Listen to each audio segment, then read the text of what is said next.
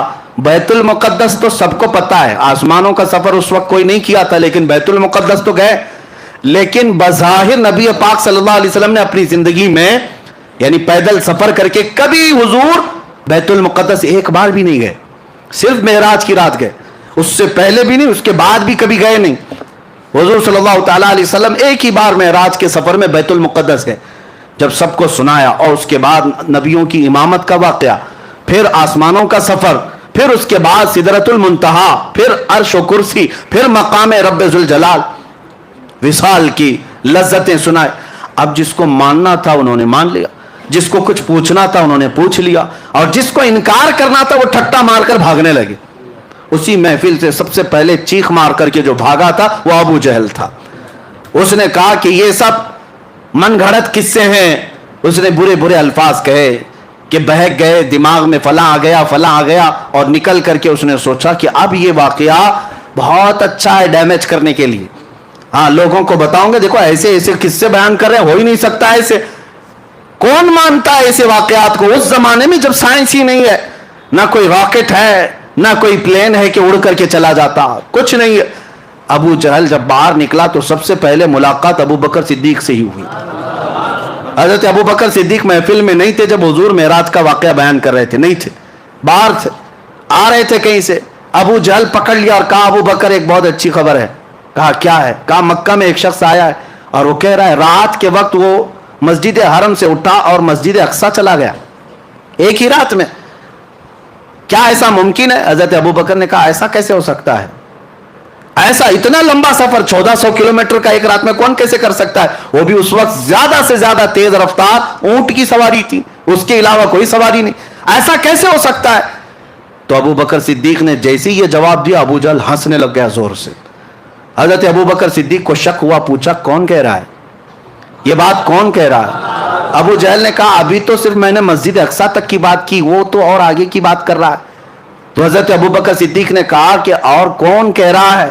ابو جہل نے کہا تمہارا سب سے قریبی دوست محمد صلی اللہ علیہ وسلم. حضرت ابو بکر صدیق کہتے سن ابو جہل، تو بیت المقدس تک کے سفر کی بات کر رہا ہے، اگر میرے محبوب ساتوں آسمانوں کی بات کریں تب بھی میں مان لوں.